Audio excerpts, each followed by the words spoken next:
talk about the high-risk pregnancies. The causes are basically the age, maternal age, whether it is a very young age, teenage, or a older age group. The bad obstetric history include all the causes, all the cases with previous history of abortion or stillbirth or multiple pregnancies. Then there is history of chronic disease like diabetes, hypertension, heart disease. There are lifestyle factors like alcohol use or smoking, or there can be conditions in the pregnancy like gestational crisis or preeclampsia. All these conditions are making a pregnancy a high-risk pregnancy. The perinatal mortality in rural India with a special reference to high-risk pregnancy, this was published by KGMC Lucknow. They included 1,6,500 pregnant women among a rural population of 30,000 in Uttar Pradesh and followed them for 1 year. 20% of these women were identified with high-risk factors. 13% were due to inadequate or no maternal care. 20% due to bad obstetric history, and 27% due to the prolonged labor. So this was the analysis of this 1,065 pregnant women who were followed in Uttar Pradesh in India. The common pathologies for bad obstetric history, it can be a deficiency of minerals, it can be a deficiency of fat-soluble vitamins, it can be a deficiency of water-soluble vitamins, or it can be hyperhomocystinemia or MTHFR polymorphism. We are going to talk about these in details. What can be the cause, how they can cause a bad obstetric history. Hyperhomocystinemia, we will check for homocysteine level. It is more than 15 micromole per liter. It become hyper level. It become a risk factor. Can cause adverse pregnancy complication. This is how the metabolism of homocysteine happen. That homocysteine can go back and be reconverted into methionine, or it can further degrade into a cysteine. You need L-methyl folate or methylcobalamin for homocysteine to be converted to methionine, and you need vitamin B6, B9, and B12 for homocysteine to be converted to cysteine. L-methyl folate is superior in reducing the homocysteine level. It is 3 times greater activity, and that is why many of the preparation now are containing M-methyl folate rather than folic acid. The role of multiple micronutrient supplementation in bad obstetric history or high-risk pregnancy. The micronutrient and trace element have an important influence in the health of both mother and fetus. The deficiency of micronutrient during pregnancy can complicate like hypertension, impairment of fetal growth and development, deficiency in micronutrients such as folic acid, zinc, vitamin A, B, B6, B12, C, E, D, riboflavin are highly prevalent and concurrently happening during the pregnant woman. When you have maternal malnutrition and pregnancy outcome, what can be the pregnancy outcome with a maternal malnutrition? Several nutritional deprivation studies shows that whenever there is a maternal malnutrition, the preconception decreases fertility, increase in neural tube defect. The first trimester they have increased stillbirth and increased early neonatal death. When it happens in the second trimester, you have a low birth weight and small gestational weight. So birth weight is significantly influenced by starvation. The micronutrient and pregnancy outcome, these are the various micronutrients. Folic acid is responsible for causing neural tube defect, reducing homocysteine. Iron is responsible for causing anemia, preterm delivery, mental retardation. Iodine is causing fetal growth development. Calcium is causing maintenance of skeletal and neuromuscular and cardiac function.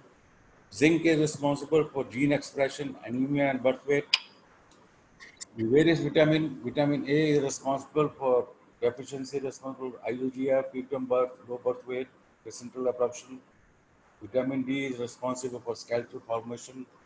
Vitamin E is responsible to protect the cell membrane. Copper is responsible for anencephaly and low birth weight. Selenium is responsible for neural tube defect, dysfunction of brain and cardiovascular system. Magnesium is responsible for increased blood coagulability, toxemia, and preterm death. So all these are the micronutrients which can be vitamins, which can be water soluble. I have listed here theophylline, riboflavin, niacin, pyridoxine, folic acid, methylcobalamin, vitamin C. The fat soluble are vitamin A and D, and the minerals are zinc, iodine, selenium, and copper. Preventing and controlling micronutrient deficiency in population affected by an emergency like what we are facing now. So you have multiple vitamin and mineral supplementation for pregnancy and lactating women and with children aged between 6 to 59 months, that is from 6 months to almost 6 years.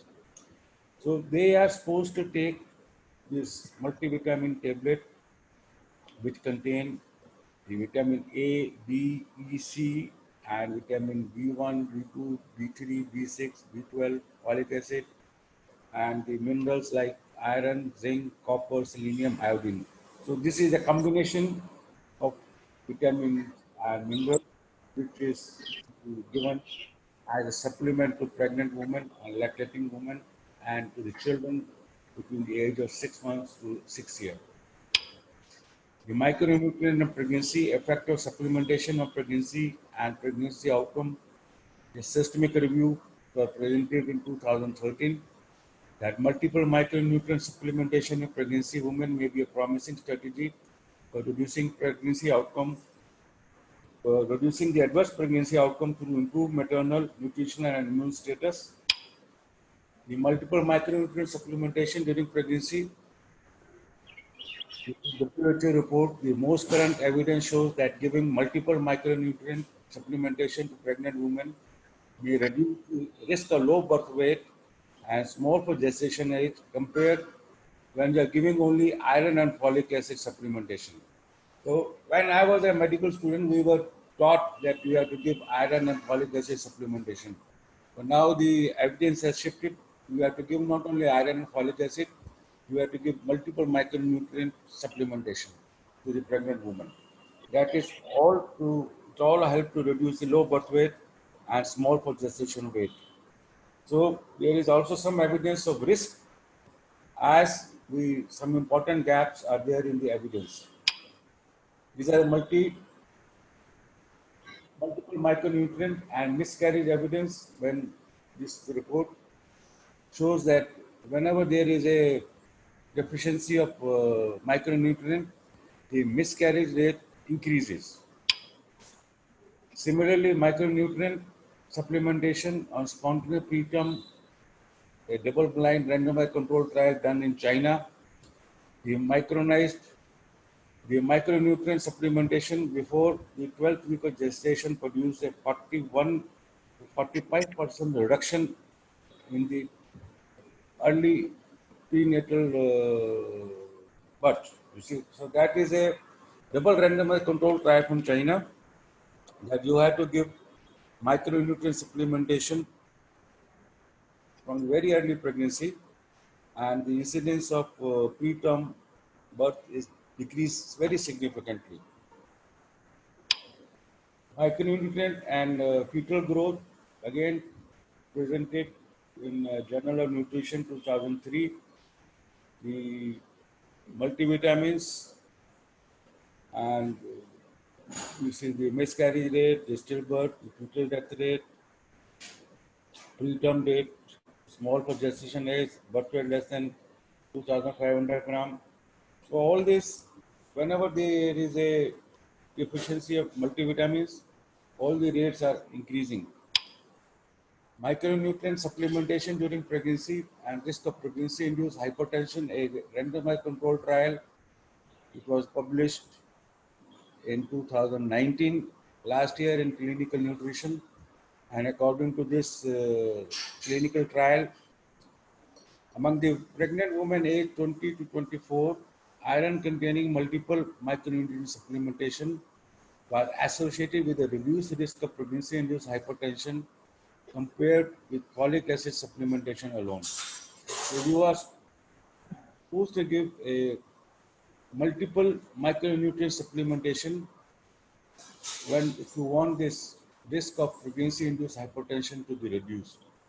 So that is the take-home thing, that you have to supplement with multiple micronutrients rather than only supplementing with folic acid to reduce the incidence of hypertension. When now we come to thyroid in pregnancy, this is the most common endocrine disorder. 1 to 2% pregnant women are affected with this. Overt hypothyroidism is in 0.05%. Subclinic hypothyroidism is in around 2%. And hyperthyroidism is rarer, 0.05 to 0.2% only. Postpartum thyroiditis is 5 to 10%. What is the effect of hypothyroidism? On the pregnancy, patient can have a prolonged infertility, recurrent abortion, preeclampsia, placental abruption, preterm deliveries, anemia, mixed hematoma, malpresentation, low birth weight, PPH, stillbirth. On the fetus, it can cause neurodevelopmental deficiency, deafness, stunted growth, peripartum hypoxia, neonatal mortality. How do you manage? In a pre-pregnancy state, if you find hypothyroidism, we start levothyroxine, 1.7 microgram per kg, give it for 4 to 6 weeks. So once the thyroid TSH is normalized, patient can go for pregnancy. And during pregnancy, the aim is to maintain the TSH level between under 2.5. So if the level is 2.5 to 5 with the AMA negative, you only monitor. And if the level is between 2.5 to 5 micro unit per ml with AMA positive, you have to start treatment. In our unit, we are trying to keep the TSH below 3. The role of multiple micronutrient, the iodine and selenium deficient region, both deficiency are affecting the thyroid metabolism. Severe iodine deficiency during pregnancy may result in maternal and fetal hypothyroidism and impaired cognitive function in the children.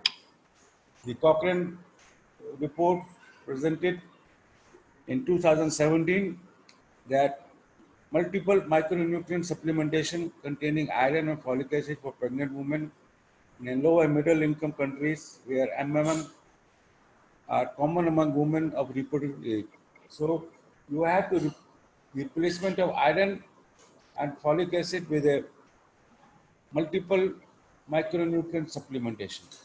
So that is the thing. You used to give only iron and folic acid. We have to now replace it with multiple micronutrient supplementation.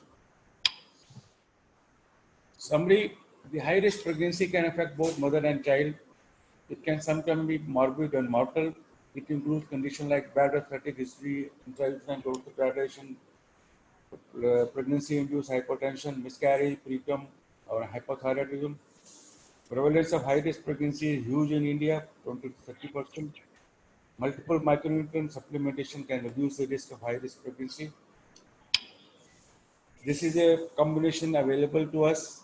Each tablet contains methyl folate, cetirizine 5-phosphatase, methylcobalamin, water-soluble vitamin like B and C, fat-soluble vitamins, vitamin A, D, E, K, and the other minerals. So all are being included in this one particular tablet, which is available to us, and we can definitely use it as a supplementation for all pregnant women and lactating women, and not only stick to our older perception of supplementing only iron and folic acid. We have to change to the multiple micronutrient supplementation. Thank you very much. Thank you so much, sir. Doctors, you can post your questions in the chat box and they will be answered by both the doctors at the end of the session. Handing over to Dr. Leena now.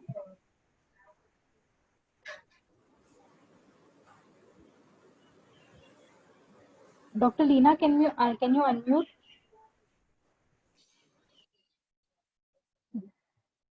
Priyanka ma'am, can we unmute Dr. Leena?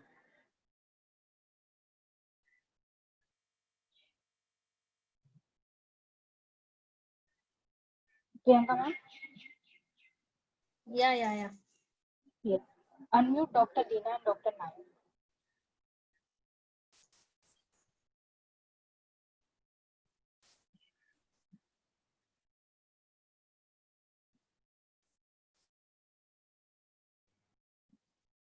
Yes, ma'am. You're unmuted. Afternoon, everyone. Can you hear me? Yes, ma'am. Yeah, I need to share the screen. For that, the other Doctor, has to yeah. be switched. Dr. Nair, can you stop sharing, please? Yeah. Ma'am, you can share. Okay.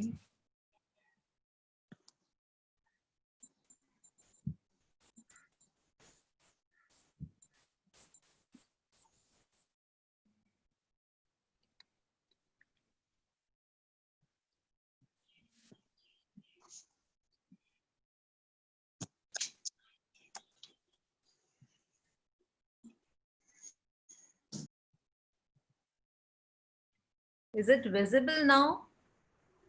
Yes, ma'am. Okay. So, can I start with the presentation? Yes, ma'am. Okay. Good afternoon, everyone. Now, I would be speaking regarding high-risk pregnancy in this COVID-19 pandemic. Now, we know that obstetricians are really facing a very tough time in this COVID era.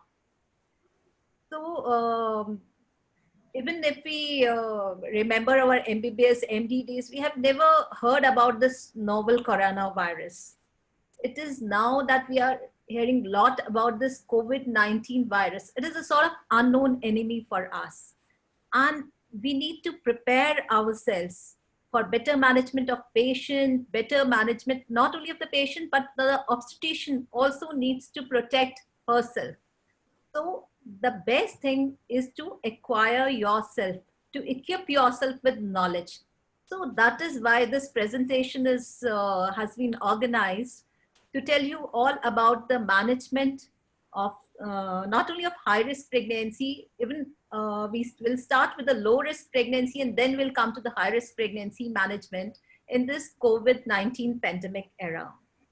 So to begin with, we know that coronavirus, they are a group of related viruses that cause diseases in mammals and birds. And in humans, it causes respiratory tract infections, and this can range from mild to lethal.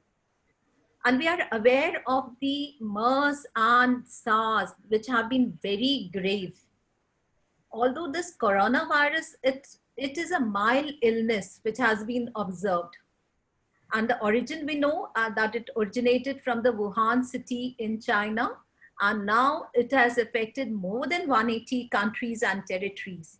And the causative agent is SARS-CoV-2.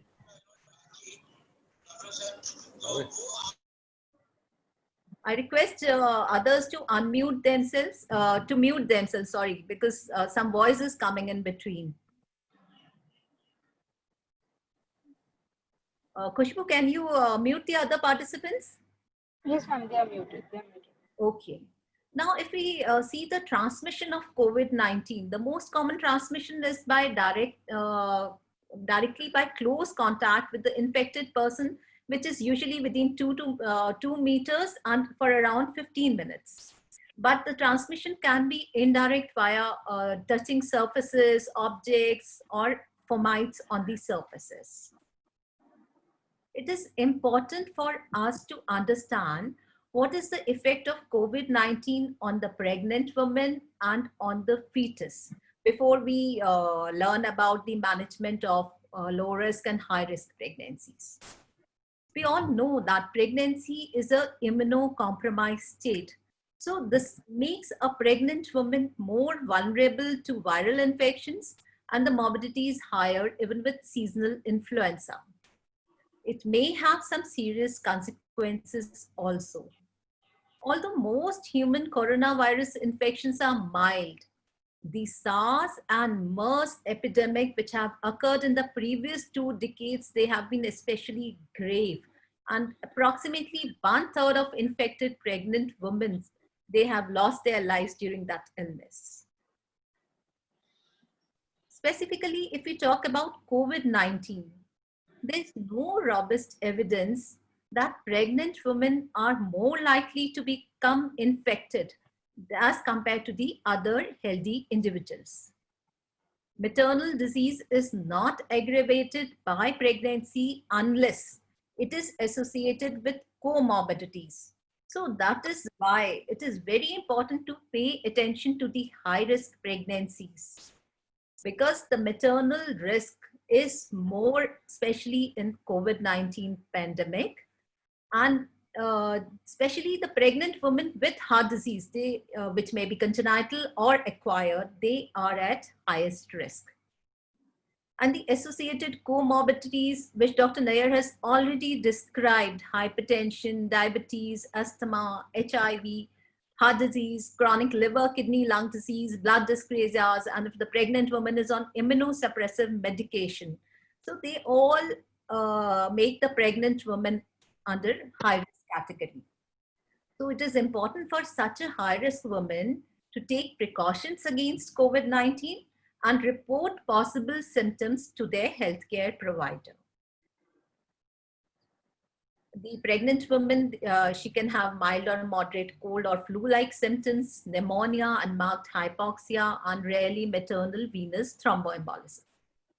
Till now, in literature, only two case reports of maternal death I could find. One from Iran, in which the woman had intrauterine fetal death at 30 weeks. And the other maternal death has been reported with, due to COVID in California, in which the child survived. The woman can also face mental health problems, and there's also increased risk of domestic violence with this COVID-19 along with it. But it is important for the obstetricians to understand that COVID-19 per se with pregnancy is not an indication for medical termination of pregnancy. So if we look at the symptoms of COVID-19 in pregnant women, in majority of cases, it is just she'll present with mild or moderate cold or flu, sore throat, fever above 37.8. But in severe cases, she may present with SARI, shortness of breath, severe acute respiratory illness, along with pneumonia and marked hypoxia. And in a critically ill pregnant woman, you'll note that she'll be tachypneic, the respiratory rate will be more than 30 per minute, the oxygen saturation will go down less than 93%, and on imaging, there will be more than 50% lung involvement. The associated symptoms can be fatigue, malaise, body ache, nausea and diarrhea, and even loss of smell and taste has been reported. Now, regarding transmission of COVID-19 infection from mother to fetus. Now, if we talk about vertical transmission, whether antenatal or during intrapartum, the emerging evidence is coming up that vertical transmission is probable, although the proportion of pregnancies affected and the significance to the neonate has yet to be determined. The good thing for the obstetrician is that at present there are no recorded case of vaginal secretions being tested positive for COVID-19. And also at present there are no recorded case of breast milk being tested positive for COVID-19. So that's a good thing. If we see the effect of COVID-19 infection on fetus, there is no increased risk of miscarriage or early pregnancy loss, although preterm birth has been reported. And also there's no evidence of intrauterine fetal infection, congenital malformations, effect on fetal growth, and transmission through genital fluids not yet proven. This is a very nice study. Basically, if we see this, this is a systematic review which has been done, published from ICMR Parel. The systematic review is to analyze the maternal and fetal outcomes in pregnant women with COVID-19. And data for this has been taken from 50 international studies from all over the world. The key findings of the study are that in this study, 387 or 441 women have been delivered. The remaining are ongoing pregnancies. And 21% women, the most common you can see is the preterm labor.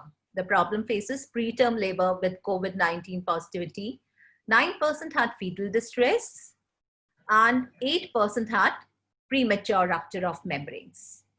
And the commonest COVID symptom found in 96% was the pneumonia, followed by rest of the other symptoms. Now, if we look at the newborn data, there were 6 stillbirths, 4 neonatal deaths. Overall, 8% of cases in this meta-analysis, they have reported mother-to-child transmission of the virus. And the criteria for that in the chosen studies were where the babies were tested for IgM antibodies within 48 hours of birth.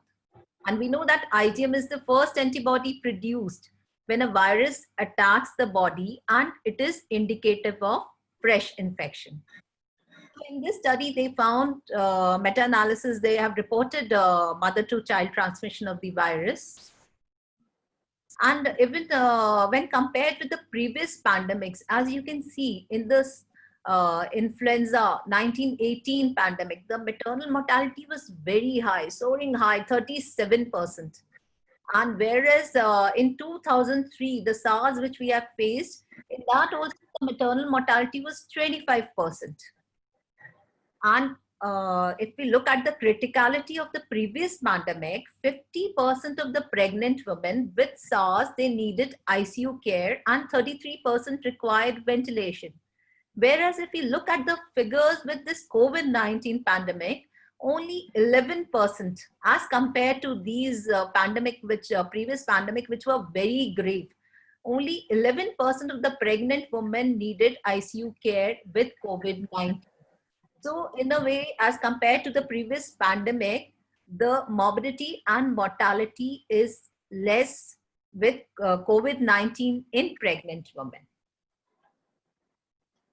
Now let's look at the specific obstetric management considerations. When we are dealing with the pregnant woman, it's very important to take a detailed history. Apart from the travel history of exposure to people with symptoms of COVID-19, any particular symptoms we have already discussed, if she is coming from a hotspot area, if she has associated high-risk factors, which we have discussed, or she has any other immunocompromised condition. So history taking is very, very important. And the information which has to be shared with pregnant women is you have to tell her that if she's infected, if she has a mild illness, then she has to be vigilant. And but if she develops severe symptoms, then she has to immediately report to her maternity team. And also she needs to discuss regarding the reduced number of antenatal visits with her maternity team, which we'll be discussing in detail in the next few slides.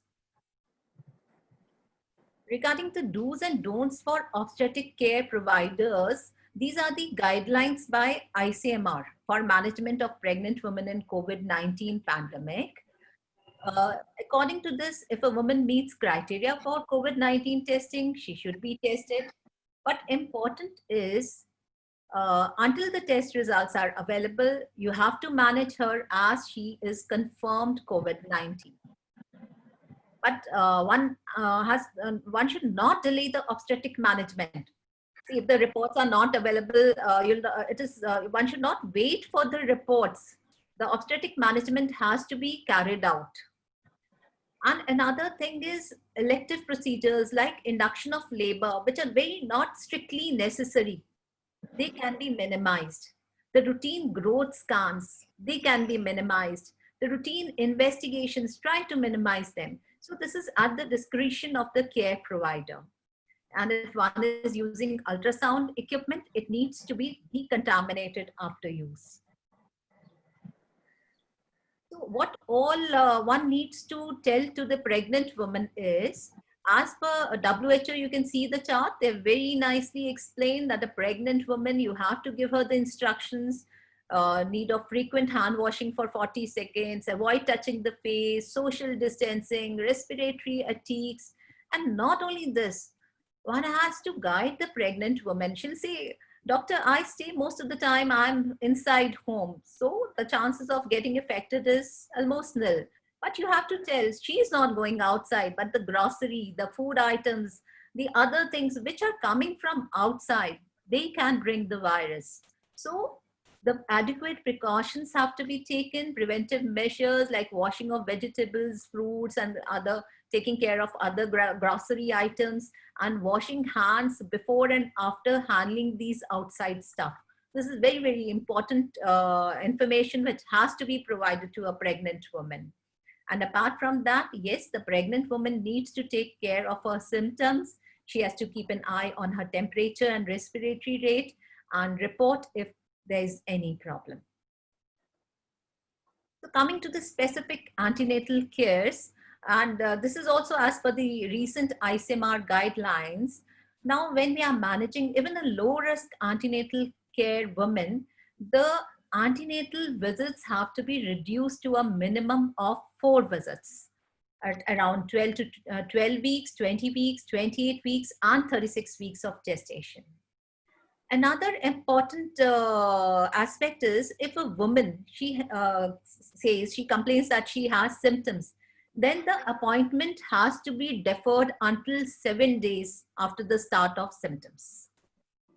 And if she needs to visit the health care center, you can tell her it is better if she uses her own transport, or she can take an ambulance for that. And if a woman is self-quarantined because somebody in her household is having symptoms of COVID-19, then preferable to delay appointment for 2 weeks. And if any woman misses her routine appointment and it has been more than 3 weeks, then she should be definitely contacted. And in rural areas, ANMs, ASHAs, they can contact by telephone or routine household visits with PP.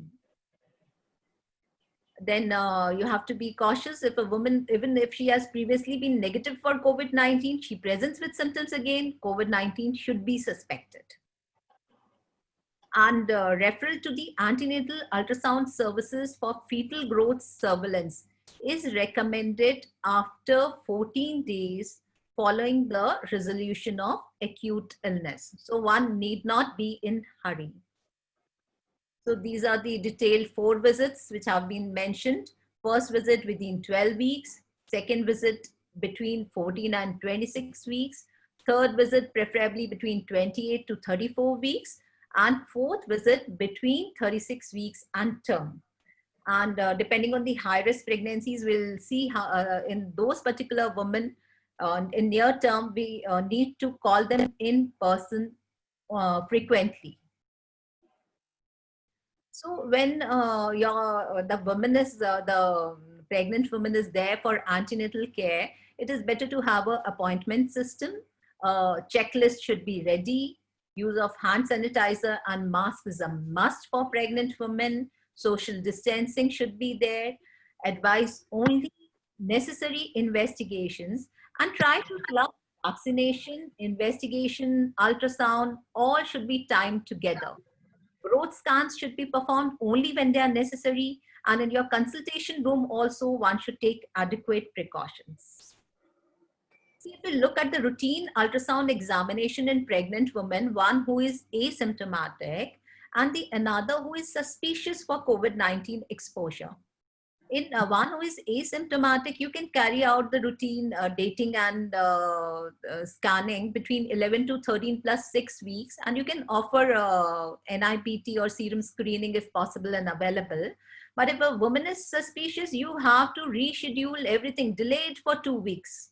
Even for the anatomical scan, which we routinely perform between 18 to 20 weeks, if a woman is is suspicious for COVID-19, reschedule it after 2 to 3 weeks. And growth scans we have discussed do not perform unless clinically indicated.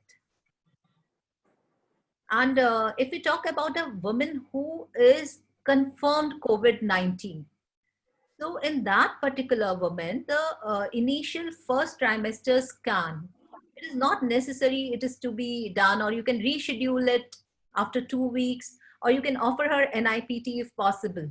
And if she is admitted, offer NIPT at bedside. And regarding the anatomical scan, that also in a confirmed COVID-19 positive case, reschedule it after 3 to 4 weeks. So the message is, if she's a COVID-19 positive case, The ultrasound should be delayed, preferably for 3 to 4 weeks.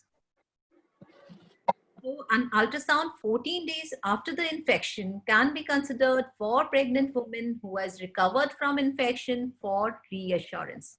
So this is very important for all the obstetricians to remember. Well, in this COVID pandemic era, more focus is on telehealth, even for high-risk pregnancies.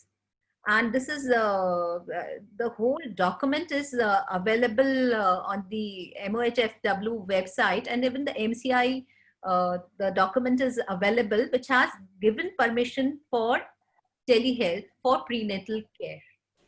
It reduces coronavirus exposure, and especially for high-risk prenatal patients, it is very, very useful. So in this, all services are covered: prenatal care, postpartum care, and other aspects of maternal care.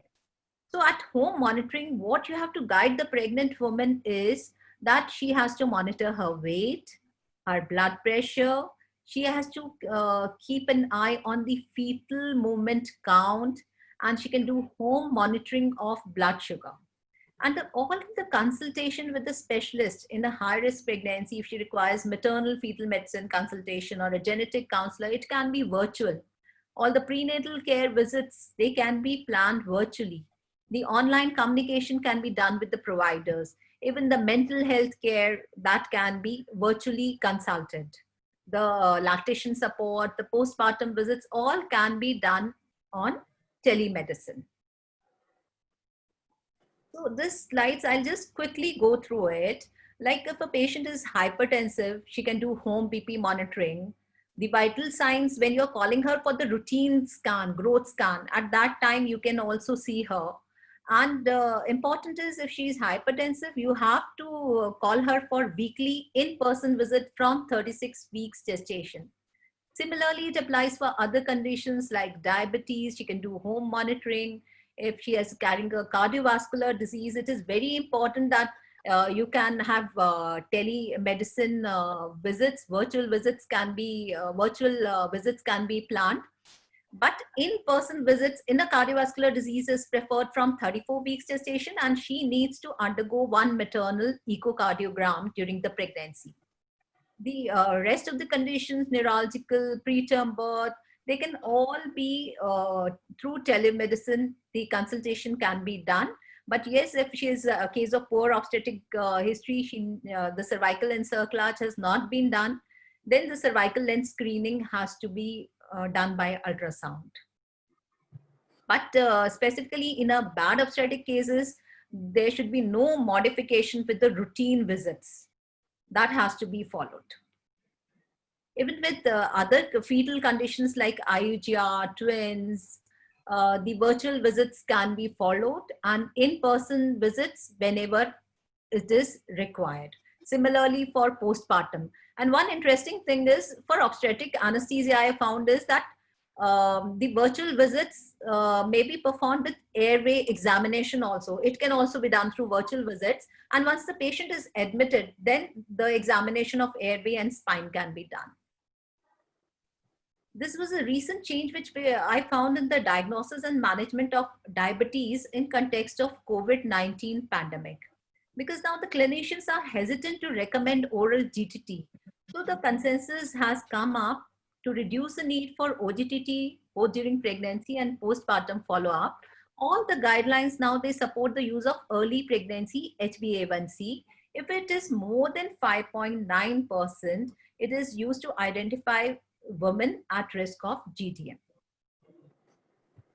So just I'll sum up that in this new COVID world, GTM should not be ignored, but pragmatically merits a lower priority than the avoidance of exposure to COVID-19 virus. So not only for the patient, it is also important for the obstetricians also to protect themselves. They have to register and maintain records of admitted COVID-19 confirmed pregnant women.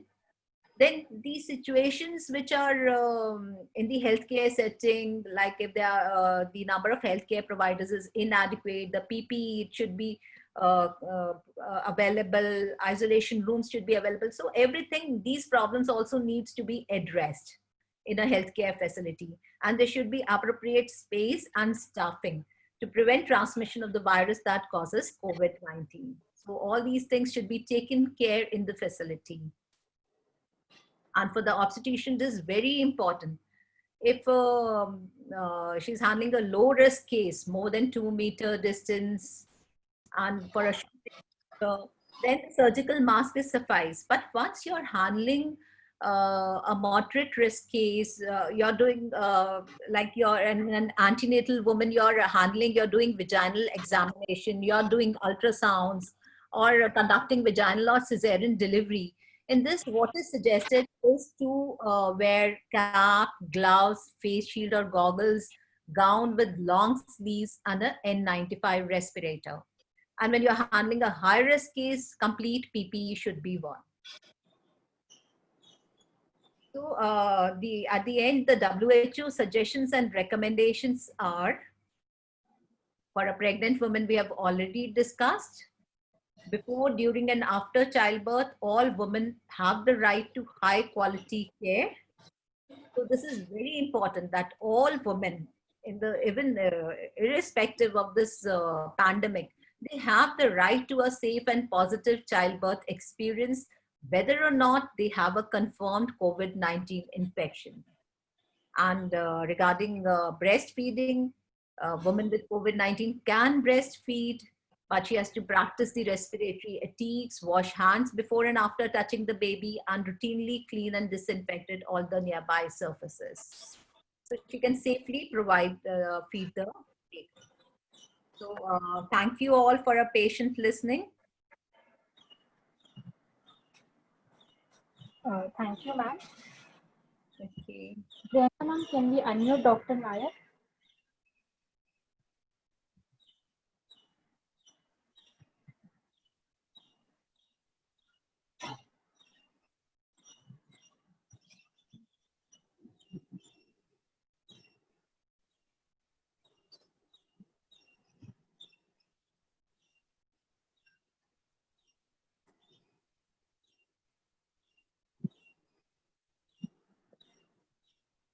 Priyanka ma'am,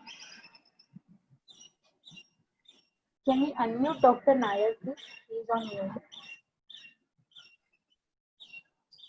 हाँ, just one.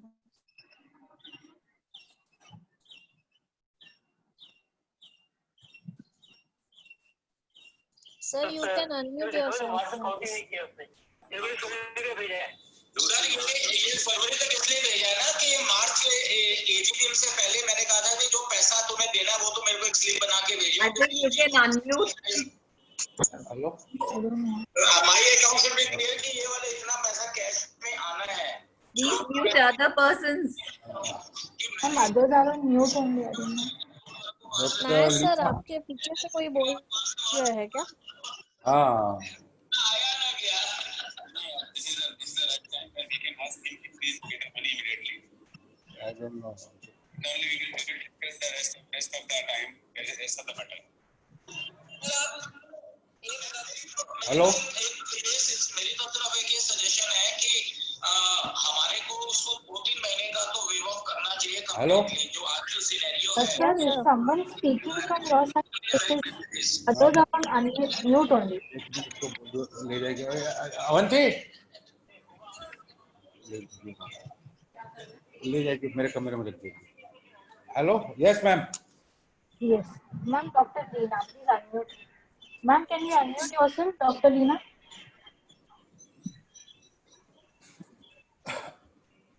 अजी. Yeah. Priyanka ma'am, can we unmute her?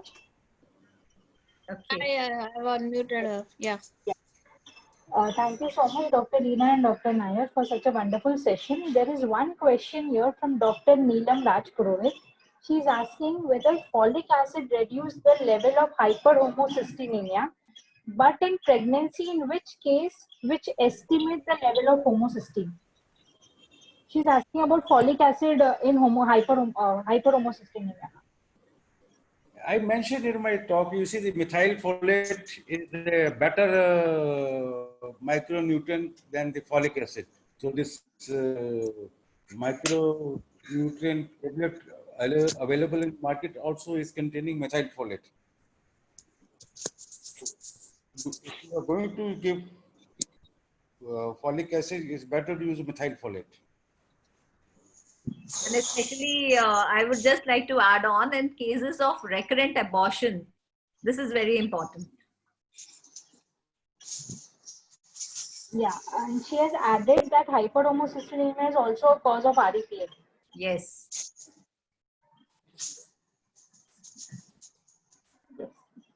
This is the question which we have got from Dr. Meena. Other doctors, please, you can post your questions. We'll wait for next 2 to 3 minutes, or else you can even raise your hands if needed.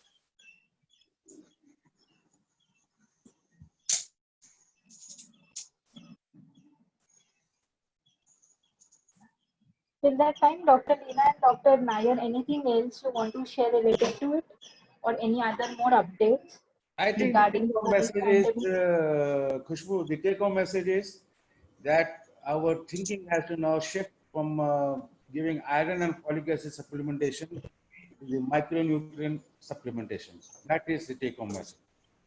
We have to shift from 30-40 years back from iron to folic acid. Now we must shift to the micronutrient, which is available freely in the market, the various combinations. And that is the take-home thing. Once you give micronutrient supplementation, you are preventing so many issues in the pregnancy. And it is not very expensive also. Dr. Leena? Yes, as I've already discussed, managing antenatal women, low risk and high risk during pregnancy, especially this during COVID-19 pandemic, it is very important to protect not only the patients but also the obstetrician.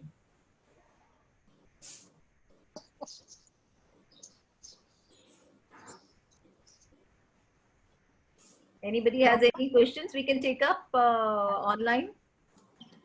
Yes, no one has asked anything right now. We'll just wait for next 2 minutes. If you doctors, if you want to ask, you can post your questions in the chat box or else raise hand.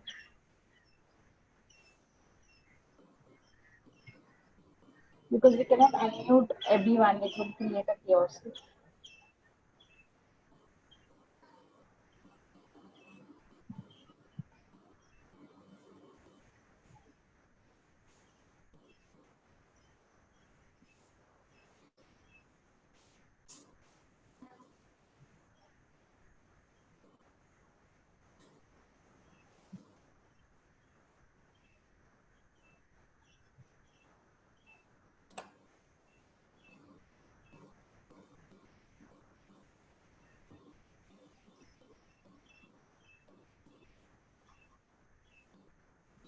I think, Khushbu, Yes, sir.